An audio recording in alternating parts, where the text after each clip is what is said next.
Ebola Chrono Plus avec Adiatua Yassal.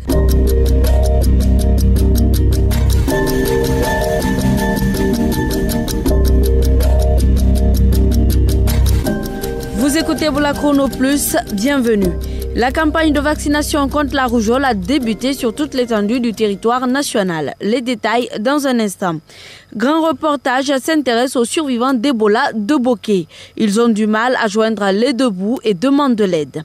L'invité du jour, Mamadouba Amara Kamara, responsable du sous-bureau OIM à Boké, nous parlera de leur projet d'appui socio-économique aux survivants et personnes affectées par Ebola.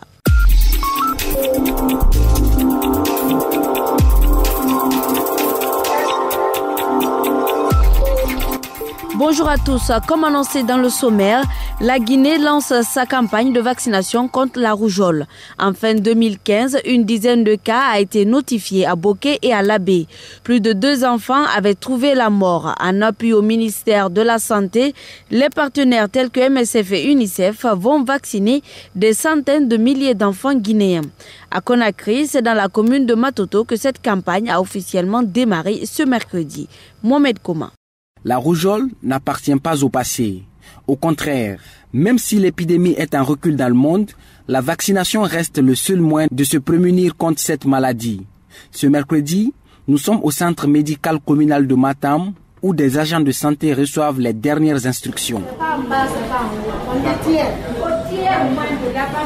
Et puis pour les enfants, les bébés, surtout les bébés. Au total, 11 000 enfants doivent recevoir leur dose de vaccin afin de prévenir les maladies dans cette commune.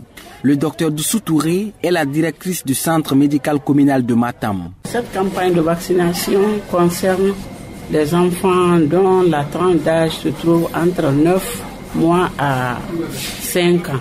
On a 30 équipes sur le terrain.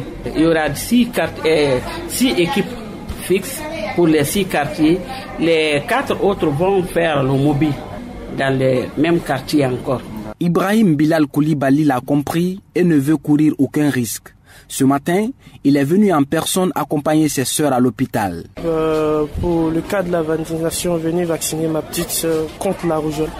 C'est pour la protéger contre la maladie. Au fait, nous avons constaté que la rougeole est une maladie vraiment grave qui s'attaque aux enfants de façon malfaisante, quoi. Et elle ne peut pas résister. Mais en cas de vaccination, ils sont protégés pendant des années. Comme le dit, c'est un mauvais mieux guéri que prévenu. Venir faire vacciner les enfants pour mieux les protéger et rester proche d'eux.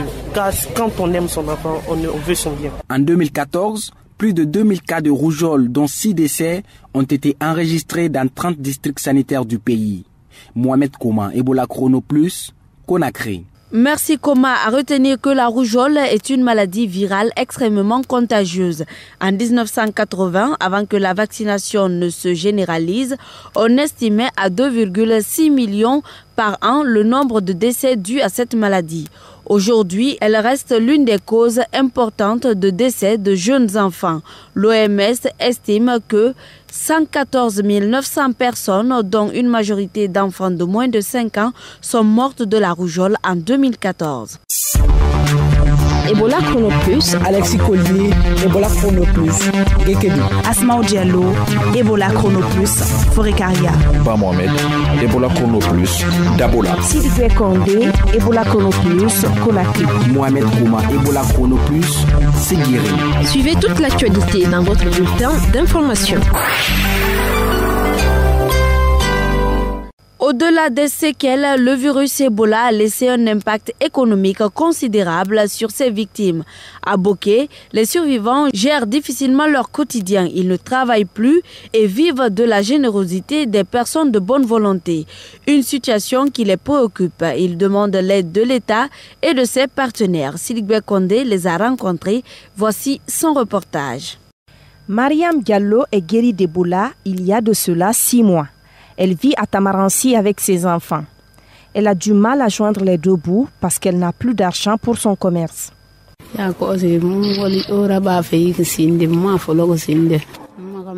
Je ne fais rien en ce moment. Mon mari est décédé. Je suis tombée malade. Je n'ai aucune situation. J'ai 4 enfants. Il n'y a personne pour me venir en aide. Je suis là à attendre l'aide des personnes de bonne volonté.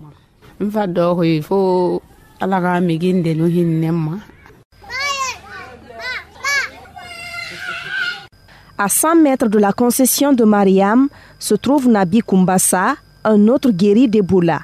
Il est diplômé mais passe toute la journée assis devant sa maison. Il vit dans le désespoir depuis sa guérison. Alors là, moi je ne fais rien. Je suis en chômage. Aujourd'hui, j'ai besoin d'aide parce que depuis l'Ebola est rentré dans notre famille, donc ma mère est décédée.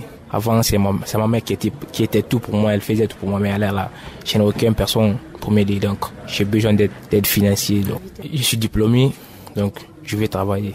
Quel genre de travail? La chaudronnerie.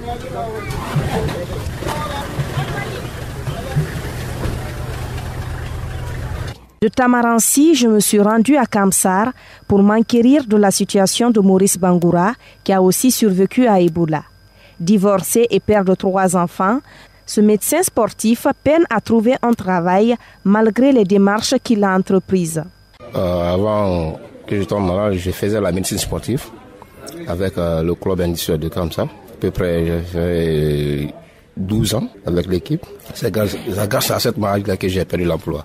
J'ai postulé partout, mais alors là, c'est impossible. Alors là, je ne travaille pas. Actuellement, j'avais besoin. Comment faites-vous pour subvenir à tous vos besoins puisque vous ne travaillez pas? Bon, mes besoins, c'est à travers les gens de bonne volonté avec la famille. Les survivants d'Ebola sollicitent une assistance financière, mais leurs besoins varient.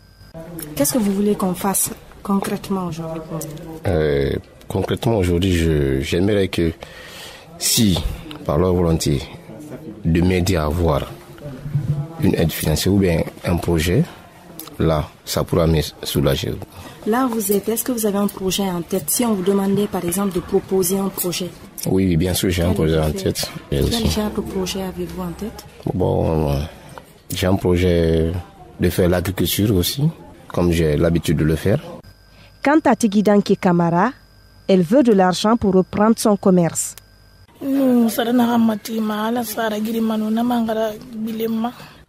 Si Dieu pouvait m'aider à avoir des moyens pour faire le commerce afin que je puisse nourrir mes enfants et payer leur scolarité, parce qu'en ce moment, ce sont mes parents qui m'aident à le faire. 14 survivants sont enregistrés dans la préfecture de Boké. Ils sont visiblement bien portants, ils cherchent à refaire leur vie, mais les moyens leur manquent et les souvenirs du passé les hantent. Sidibé Kondé, Ebola Chrono Plus, Boké. Pour toutes vos questions sur Ebola ou la santé, appelez-nous au 624 19 78 64. Ebola Chrono Plus, l'invité du jour. Les survivants et les familles affectées d'Ebola de Boké bénéficient d'une assistance financière de l'OIM. Cette organisation a créé un projet d'appui socio-économique en vue de permettre aux survivants d'exercer des activités génératrices de revenus. Mamadouba Amara Kamara est responsable du sous-bureau OIM à Boké. Suivez. C'est durant nos activités que nous avons vu qu'il y avait un certain nombre de guéris d'Ebola qui étaient dans des situations très vulnérables. Pour 2 cas. D'abord, socialement, ils étaient écartés. Il y avait une certaine ségrégation. Et économiquement, leur matériel, d'abord, les biens ont été brûlés parce qu'ils portèrent des virus. Donc, ils se sont retrouvés, le peu de matériel qu'ils avaient, on les a brûlés. Et après Ebola, ils ont voulu reprendre les activités économiques, ils ne le pouvaient pas parce que les gens ne venaient pas acheter leurs marchandises. Donc, sur coup, nous avons compris qu'il fallait leur apporter un appui socio-économique pour voir comment développer un projet pour eux. Voilà, concrètement, ce projet il va consister à quoi? Ce projet va consister à 2 volets. Le premier volet, c'est le transfert d'argent.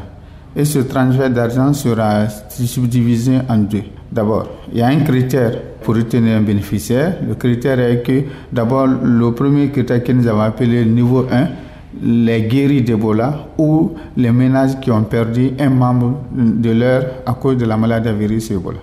Chaque personne de ce critère reçoit 5 millions de francs guinéens.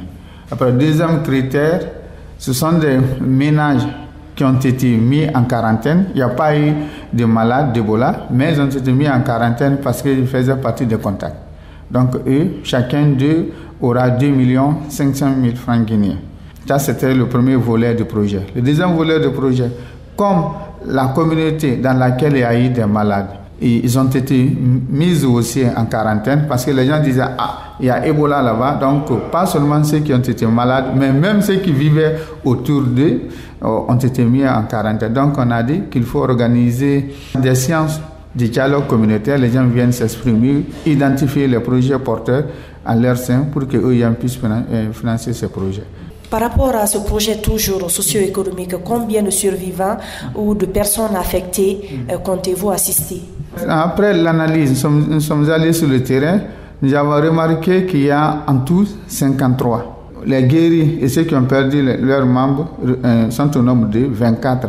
Les personnes qui ont été affectées, c'est-à-dire ils ont été mises en quarantaine pendant 21, il y a eu 29 ménages. Et chaque ménage, nous avons pris un représentant. Les survivants ont été victimes de stigmatisation aussi au sein de leur communauté. Comment l'OIM a fait pour régler cette question? En fait, c'est une des raisons aussi pour qu'il y ait le dialogue communautaire. Tous les membres de la communauté vont se retrouver, partager leurs idées avec les guéris, les affectés d'Ebola, pour dire comment les choses sont passées. On dit que ceux qui sont guéris d'Ebola, ils ne représentent plus un danger pour la communauté et peuvent participer à toutes les cérémonies religieuses, sociales. Autres.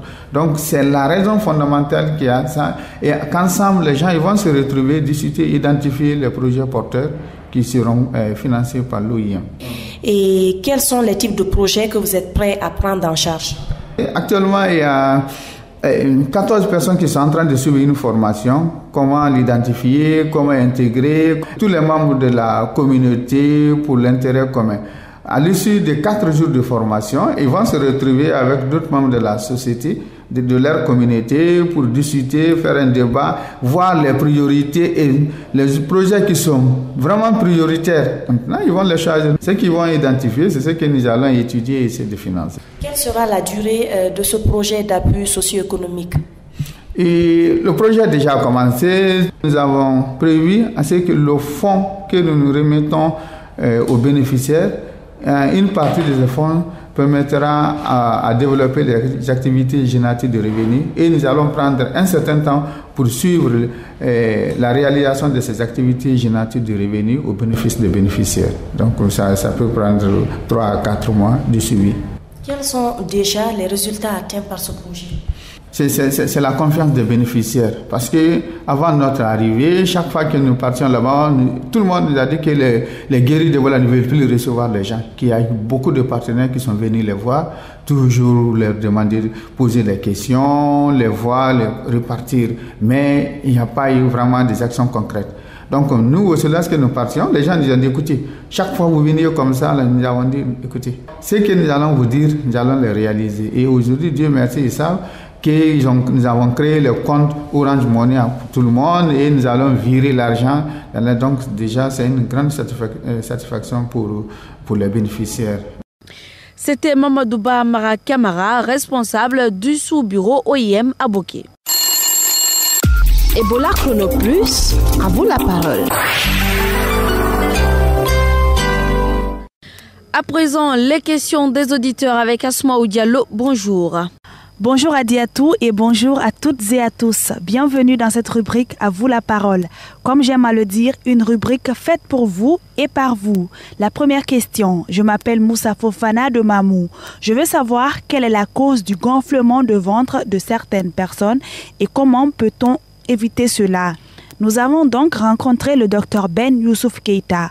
On l'écoute. Vous savez, il y a gonflement de ventre chez les femmes en ménopause. Il y a gonflement de ventre quand on a par exemple une acide ou une occlusion intestinale ou une constipation. Ce à quoi nous allons nous atteler, et nous pensons que c'est ça, c'est que vous avez l'obésité. Si nous parlons de l'obésité, ça peut être 2 causes. La première peut être héréditaire. Papa a gros ventre, dans le gène, il peut transmettre à l'enfant cet héritage. Ou l'obésité acquise par le mauvais régime alimentaire, la vie sédentaire, la consommation abusive de graisse sans faire de sport. Pour éviter un gonflement de ventre, il est conseillé de suivre une bonne hygiène alimentaire et faire du sport. Notre consultant, le docteur Ben Youssouf Keita, donne des précisions. Donc pour éviter d'être obèse, il ne faut pas abuser de la graisse, de l'huile. Il ne faut pas abuser du sucre. Il faut surtout faire le sport. Le sport, ce n'est pas seulement courir, faire le football, faire le basketball. Chez nous, les gens ne marchent pas quand vous allez par exemple en France. Mais les gens marchent quand vous allez par exemple en France, à Paris même. Quand vous devez aller un point A à un point B, la bouche de métro, là où vous allez marcher au minimum 500 mètres pour aller là où vous devez aller. C'est fait exprès pour que les gens dépensent de l'énergie, ils brûlent les calories pour éviter d'avoir le gros ventre, pour ne pas avoir des problèmes cardiaques, pour ne pas avoir des problèmes d'hypertension, pour ne pas avoir des problèmes de diabète. Donc, il faut faire le sport. L'autre question est celle de Monsieur Tongiano. Il nous dit, quand il fait frais, j'ai souvent mal aux os. Aidez-moi à me protéger. Le docteur Ben Youssouf Keita répond à cette inquiétude. S'il a mal aux os, soit c'est un drépanocytaire ou il souffre de rhumatisme. Alors, pour avoir l'esprit net, il faut qu'il aille à l'hôpital consulter le médecin, faire des tests de laboratoire. D'abord, test pour la drépanocytose et test pour le rhumatisme. Si tout cela est exclu, il faut alors qu'il vive dans un lieu où il ne fait pas froid, parce qu'il dit que quand il fait froid, ou s'il fait froid, il faut qu'il se protège très bien. S'il n'est pas drépanocytaire et il ne souffre pas de rhumatisme, il n'a pas de raison d'avoir mal aux os quand il fait froid. Et s'il ne souffre d'aucun de cela, alors donc il est très sensible au froid. En se couchant, il n'a qu'à porter un pyjama lourd et se couvrir d'une couverture chauffante. Voilà, faites comme eux. Envoyez-nous vos questions au 624 19 78 64. À vous la parole, c'est tout pour aujourd'hui. Merci de votre confiance. Au revoir. Merci Asmaou. Ebola Chrono Plus, c'est fini pour aujourd'hui et sachez que vous pouvez réécouter cette émission dès demain sur YouTube. Tapez Ebola Chrono puis vous choisissez la date de diffusion de l'émission qui vous intéresse. La rédaction en chef était assurée par Afiou Amata, la technique à Mamadou Kone assistée par Kabine Sano et la présentation par Adiatou Ayassal.